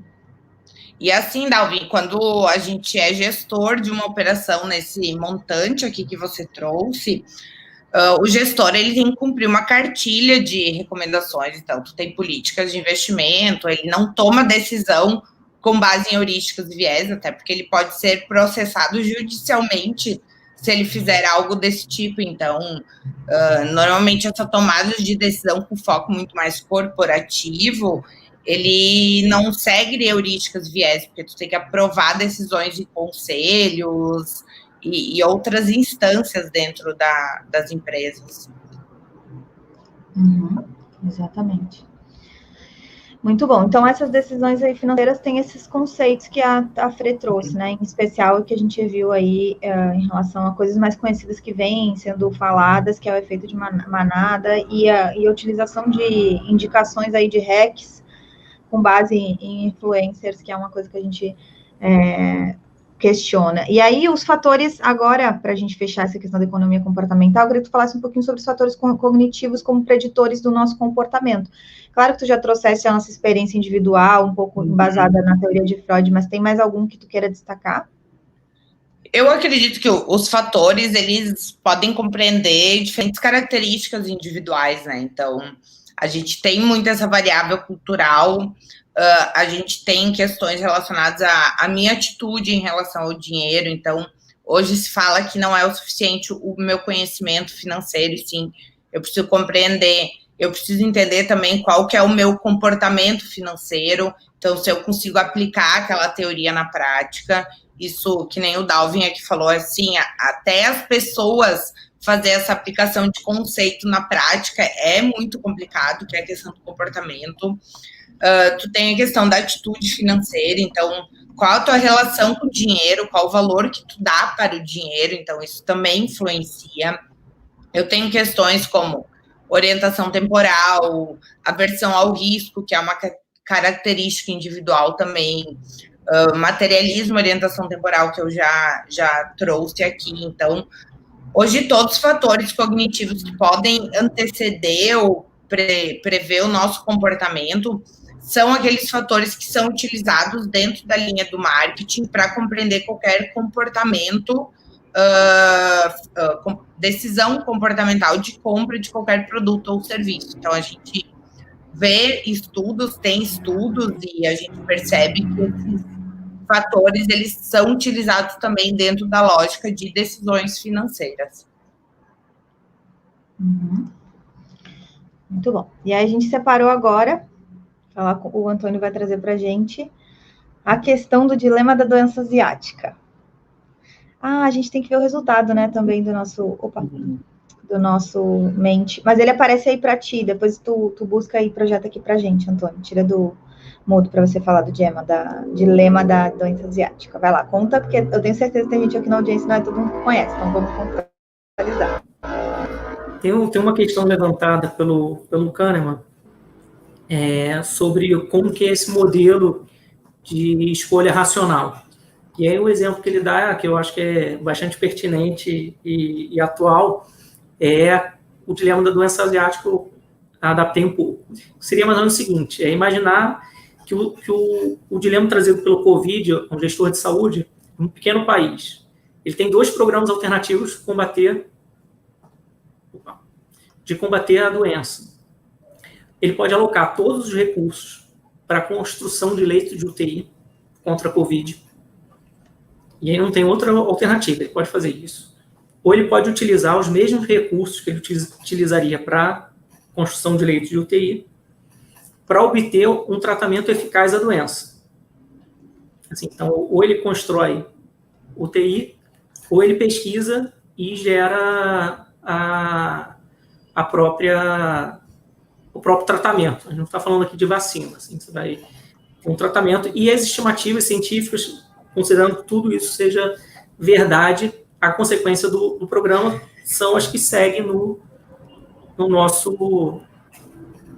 nossa apresentação. E aí vocês vão poder votar. Você tem a opção A, que você vai ter a certeza de salvar 200 pessoas, construindo as UTIs.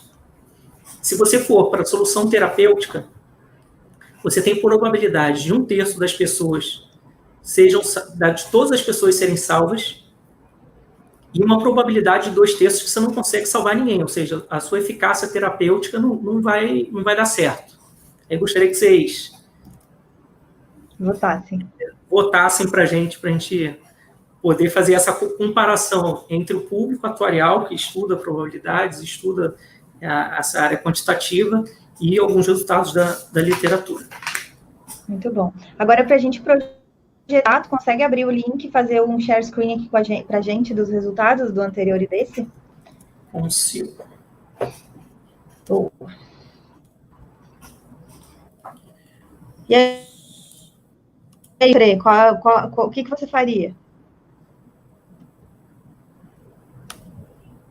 Eu sempre prefiro a certeza de algo do que uma eventual probabilidade de perda. Então, como eu sou extremamente conservadora, eu sempre vou por essa lógica nas minhas decisões. Muito bom. E tu, Mari? Eu também iria pela lógica da certeza aí. Ó, a gente já tem uma.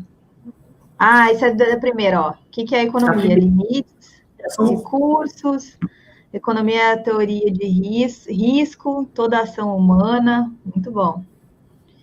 Na verdade, esses elementos são os elementos que realmente compõem o que é a economia. Você trabalhar a ação humana no nível individual, que tem mudado bastante, como a professora Frederick falou. O que se pensava no início do século passado e o que se pensa hoje sobre essa teoria de escolha mudou consideravelmente. Trabalha com limites, que é a questão da escassez, até uma das definições do que é a economia, como a ciência da escassez, e a questão dos recursos, da alocação dos recursos. Agradecer ao pessoal que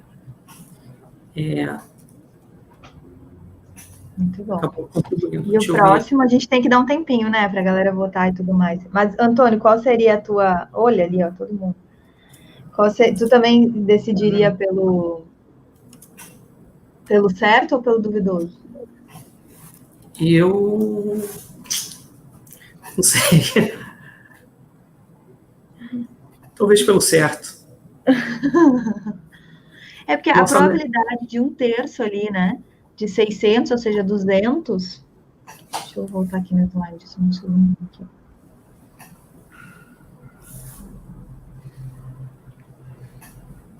As estimativas fiscais exatas, a consequência são... tá. A gente vai ter lá no nosso link a resposta da probabilidade, né? Exatamente. Deixa eu ver. Não sei se ele vai me deixar mostrar de novo. Vai. Bom, a gente tem... Share screen aqui. Vou deixar aberto. Serão salvas. 1/3, ou seja, 200 das 600 sejam salvas, e probabilidade de 2/3 de nenhuma ser salva. Exatamente. Se essa probabilidade fosse maior, né? Probabilidade de 1/2 das 600 pessoas serem salvas, metade, né? 300. Aí a gente já começa a ter desenhos, né? De esperança matemática, onde eu tenho probabilidades favorecendo a incerteza, né, do que probabilidade de 1/3, né, 1/3 de probabilidade de salvar as 600 pessoas, né, eu não sei qual é a ordem aqui, independente da ordem da definição, o cálculo partiria da mesma linha de pensamento, mas quanto maior essa probabilidade de eu salvar todo mundo, aí eu começo a ter já uma tomada de decisão um pouquinho diferente, já dependendo cada vez mais do nível que a gente tem pela certeza ou pela incerteza, né? Muito bom. Vou botar o resultado. E esse exemplo que o Antônio propôs, a explicação a maioria das pessoas tendem a escolher a opção A mesmo, das 200 pessoas que serão salvas, porque ele traz que o peso que os indivíduos dão para uma perda é muito maior do que o peso que a gente dá por um ganho. Então, por mais que a probabilidade, a gente resolvendo ali, ela fecha 200 na opção A e na opção B, o fato de que com uma probabilidade de 2/3, eu não vou ter nenhuma pessoa salva, isso pesa muito mais do que eu ter 600 pessoas salvas em 1/3 de probabilidade. Então, o Kahneman traz isso, que uma perda de R$100 em um investimento me dá uma dor ou tem um efeito muito maior do que se eu ganhar os mesmos R$100 em outro investimento. Então, eu sempre vou preferir ganhar R$50 com certeza do que daqui a pouco eu ter uma probabilidade de ganhar mais, mas eu também tenho uma chance de perder. Que é justamente a lógica que explica do porquê que a maioria das pessoas são mais conservadoras do que agressivas, né, em investimentos, justamente por essa aversão à perda que eu tenho. Mas eu acho que tem uma segunda pergunta, eu acho que se você votar, aparece uma segunda tela. Tem como... Deixa eu ver aqui, peraí.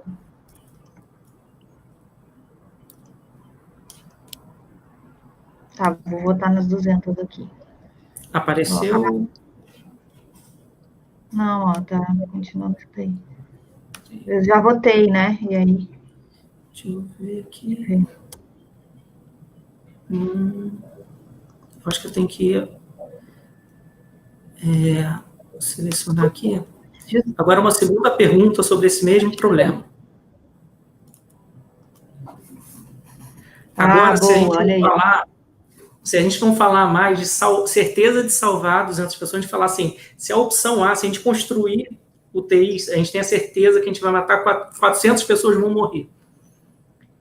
Contra uma probabilidade de 2/3 de 600 pessoas morrerem contra a probabilidade de 1/3 de nenhuma pessoa morrer. Qual é a escolha de vocês? Eu ainda escolho os 400, né? Porque eu não quero correr o risco de matar 600, no caso ali. Mas as pessoas que têm um raciocínio um pouco diferente do entendimento, né, da pergunta, mas, vou matar com certeza 400 ou talvez 600. Aí vai para a opção oposta, porque daí tu se apega na probabilidade que tu também pode não matar ninguém, né? Então, aqui é justamente esse peso que a gente dá muito mais para uma perda do que para um ganho. Então, a maioria das pessoas acaba escolhendo a outra opção. Deixa eu abrir aqui. Muito bom, mas vamos esperar o resultado aí para ver se a gente inverte o resultado. Ó, inverteu. Inverteu, porque na verdade é justamente isso.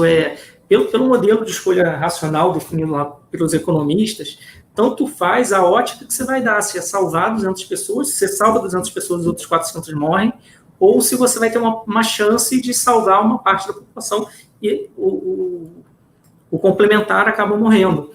Então, pelo modelo racional vigente, isso nunca seria possível, você teria um problema de transitividade absurdo. E aí o Kahneman traz essa questão da heurística, dos vieses, de como você troca a pergunta, você obtém resultados diferentes. Essa questão do apego à perda é muito maior do que o ganho que você tem. Então, é um pouco do que está por vir, que tem sido estudado bastante. Só uma curiosidade, o Richard Thaler, ele é uma das principais escolas ortodoxas de economia, que é a Universidade de Chicago. E ele trabalhava no departamento de finanças, com toda essa abordagem, digamos assim, não convencional, sendo que a Universidade de Chicago, um dos professores é o Eugênio Fama, que foi também laureado com o Prêmio Nobel de Economia. A escola de Chicago é super defensora desse modelo de agente racional, bem comportado. E aí o Richard Thaler até fala que quando ele entrou para o programa de pós-graduação para adicionar em Chicago, as pessoas não falavam com ele. Assim, viam ele e ele tinha que atravessar, as pessoas alteravam o caminho para não passar, justamente pensavam assim, nossa, quem é esse maluco? E a frase dele, que eu acho que ficou um pouco famosa, perguntaram como que ele iria gastar lá os milhões de coroas suecas do prêmio Nobel. E aí ele respondeu: eu vou gastar da forma mais irracional possível. Ou seja, a forma racional do jeito modelado do que era antes. E que hoje, basicamente, se discute bastante. O que é esse novo processo de escolha que afeta, inclusive, as decisões, a modelagem econômica que está em constante aperfeiçoamento. Muito bom. Mas sabe que a gente acaba trazendo, através desse exemplo, muito bacana, e embora a gente tenha ali 3 respostas, né, já se observou a diferença, quer dizer, a gente nem tem a lei dos grandes números para validar qualquer tipo de pesquisa e tudo mais, mas a gente já observou o que os grandes estudos de pesquisa trazem, né, essa questão da ênfase na perda, de dar uma importância maior para a perda, mas dentro da linha da decisão racional, que foi aquela que a gente estava falando sobre a manipulação da probabilidade, né? A probabilidade, a esperança matemática, a decisão racional dentro da esperança matemática, eu vou calcular ali, vai dar 200 por 200. Entre o 200, o duvidoso, e o 200 certo, eu vou definir o 200 certo. Essa nem é uma decisão tão difícil de ser feita.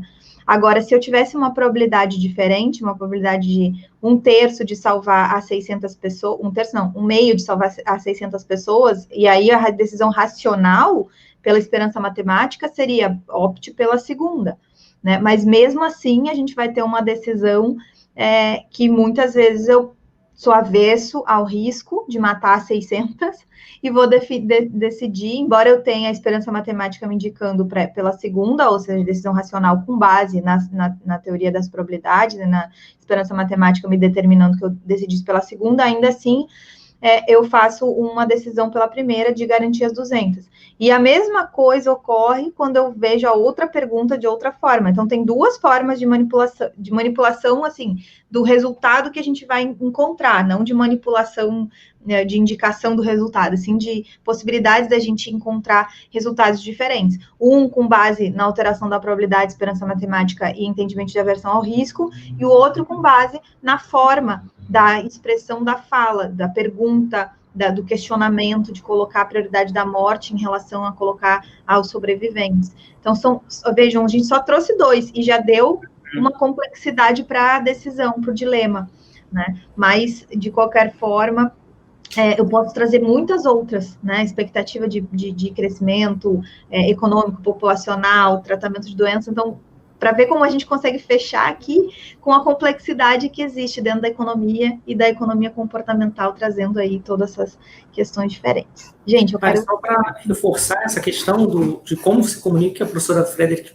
bem falou, citando um pouco operadora de plano de saúde e plano de previdência, que são produtos corporativos que as empresas oferecem, e às vezes a gente vê baixa adesão. Uma reflexão que a gente tem que fazer também será que a gente está comunicando da forma correta o que é aquele produto previdenciário, que é desejável, tem toda uma explicação econômica, suavização de consumo, você tem um comportamento previdente. Será que a gente está comunicando de uma forma que ajude o nosso indivíduo a tomar uma decisão boa? Como você mesmo falou, Maris, aí a questão, o indivíduo é indiferente em escolher A ou B. Mas se tivesse uma probabilidade, um benefício diferente entre eles, e ainda assim, de forma irracional, a pessoa escolhe algo que não maximize, não seja ótima para ela, a gente pode um pouco do lado, como ofertante de bens e serviços, a gente parar e pensar um pouco melhor como a gente comunica e como que a gente ajuda uma melhor escolha do nosso público-alvo.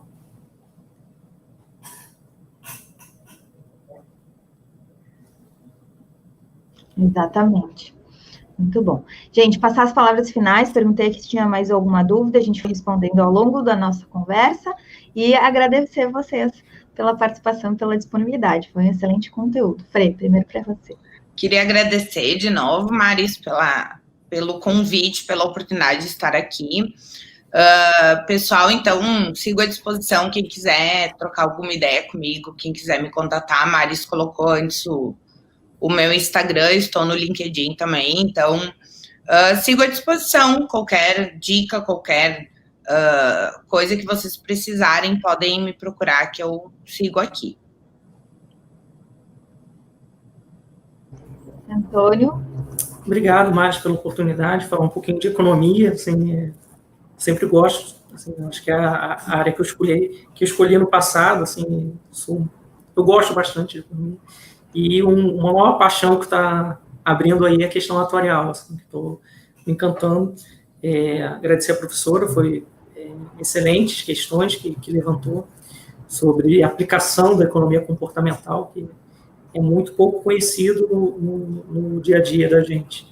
E para você também, Maris, felicitar esse excelente canal, assim, tem sido de grande valia para, olhando um pouco como estudante, aprender bastante sobre conteúdos, estar um momento mais imerso do que é discutido, e mandar também um abraço para professores, alunos da UERJ, todos queridos do coração, e muito obrigado mais uma vez. Eu que agradeço. Aproveitar aqui, os minutos finais, convidar todos vocês. A gente teve uma troca esse final de semana. A gente vai, nessa quarta-feira, falar sobre história da profissão atuarial, Seguridade Social, Seguro no Brasil e o paralelo com a atualidade. A professora Adelino Martins, da USP, vai trazer as pesquisas que ele realizou sobre a origem da profissão atuarial no Brasil, sobre todos os documentos que foram quando a gente teve o início da regulamentação. O professor Leonardo Baltazar vai trazer um recente estudo que ele fez sobre o perfil do atuário no Brasil, e o professor Fábio Ferreira da UF, historiador, vai trazer os conceitos iniciais de quando é que de verdade a gente tem o seguro concebido no Brasil da forma que a gente define e conhece ele hoje. Na próxima segunda-feira a gente vai estar falando sobre mercados abertos, Open Finance e Open Insurance, com o Eduardo Fraga da SUSEP, essa live assim, especialmente imperdível. E na outra quarta-feira, Business Intelligence e Business Analytics, com uma visão executiva da Claudinha e do Virley. Ficam aí com a agenda já reservados para a gente finalizar. E olha só, vamos botar o Dalvin está obrigado a discordar sobre a aplicação das finanças comportamentais no ambiente corporativo. Mas exatamente o que a gente traz é que na realidade a gente está concordando que quando a gente traz a linha de decisão dentro do ambiente corporativo, que existem os pressupostos que a Frederic trouxe, é diferente da linha de decisão que existe e estudada nas finanças comportamentais. Então, tu tens razão quando existe essa discordância entre aplicar as mesmas coisas lá das finanças comportamentais dentro do ambiente corporativo. É isso, né, Fre? A gente está concordando com a discordância do Dalvin em relação a ter que aplicar, né? Exatamente, a gente concorda. Sim, justamente porque tu tem teu processo de tomar de decisão, os critérios são bem diferentes quando eu estou no ambiente corporativo e eu respondo por aquelas atitudes do que quando eu tomo uma decisão como pessoa física. Muito bom. É isso, gente. Se inscrevem no canal, deixem a sua curtida no vídeo e a gente se vê online. Até a próxima.